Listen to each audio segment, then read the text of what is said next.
because it is evidently the case that our beliefs can and often do have a significant effect on how we experience life, how we act, and perhaps most importantly, what will happen to us after we die, it makes sense to me that we should want to have accurate beliefs as much as possible. I think this because I'm persuaded that living in conformity with what is real and true gives us the best chance of long-term success. That might be a hard premise to prove true in every situation, but its opposite seems easier to prove incorrect. For example, I don't know of anyone today who thinks that the best way to help someone who is drowned is to blow tobacco smoke into their rectum. But a couple hundred years ago, this was widely held belief. Asbestos was once widely used as an insulator in buildings and as fire protection. While it did serve those purposes well, it turned out to be bad for your lungs and can ultimately cause cancer. The reason we don't use tobacco enemas for drowning and we don't use asbestos to insulate our homes is because we know enough of the truth about those things to avoid using them in these ways.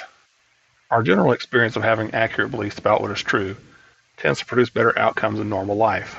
So why should we think that having wrong beliefs about religion might be a good thing?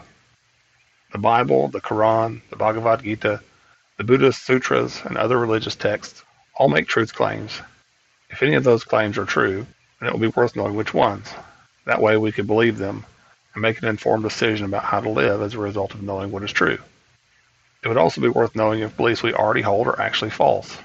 For example, if God really does torture the wicked forever in hell, then we shouldn't avoid the topic just because it is hard to stomach the idea.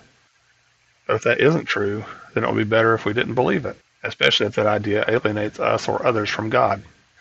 I think the same premise holds true for virtually any other idea. If the Muslims are right about Jesus not dying on the cross, then we shouldn't believe it or teach it. But if he did die on the cross and was raised back to life by God, then that turns out to be one of the most important historical facts to get right. Regardless of which issue is in question, it seems to me that the question we should always ask is, what is actually true? If you look at the demographic data of the population on Wikipedia, you'll generally find that people in various areas tend to retain certain sets of beliefs over long periods of time, following events that happened in the distant past. Countries that were influenced by Islam hundreds of years ago still tend to produce Islamic people today. Countries that had a strong Catholic influence during a colonial period in their past often produce lots of Catholic people today. Typically, you don't find large Protestant communities developing spontaneously in Muslim-majority countries. And you typically don't find lots of Buddhists in the Bible Belt of the United States. It's not very hard to see why this is. We don't exit the womb with developed theological frameworks. We get ideas of that kind later on, most often from those who love us that we trust.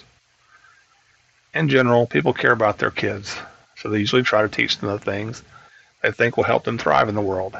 And if they believe in some kind of afterlife, then they'll probably want to teach their kids what they need to know for success there as well. Some kids are inherently skeptical, so they may be less likely to accept every tradition and idea that gets handed to them. And ideas do tend to shift in societies over time. But it does seem to be the case that many ideas are handed down from one generation to the next, without a lot of careful consideration of the ideas before they are accepted as reliable. The premise that people usually inherit their beliefs from people they trust, without carefully scrutinizing them, seems well supported. Since a large number of competing religious ideas that are incompatible with each other do exist, it appears that most religious ideas must be wrong. If most religious ideas are wrong, and most people inherit their religious ideas uncritically, it stands to reason that there are lots of people out there with mistaken religious ideas that they inherited from people they trust. There may be a group of people in the world who have all the right religious ideas, but how can we be sure that we are the special ones who happen to be born into the one of the families that got it all right? What process should we go through to verify that the ideas we inherited are actually right, or to determine that some of them may be wrong, in order to more closely align ourselves with what is really true? One good way is to find out what people who disagree with us think about the same subject and why they don't think like we do. One of the main functions of these videos is to collect the various perspectives into one place to help you do that. In the next episode, I plan to talk about what has been called the outsider test for faith, to expand on its merits and offer a critique to how it is sometimes proposed to be carried out. If you find these videos to be helpful, please share them with your friends. Like and subscribe to the YouTube channel and podcast, and visit our website at understandingperspectives.com. May God bless you.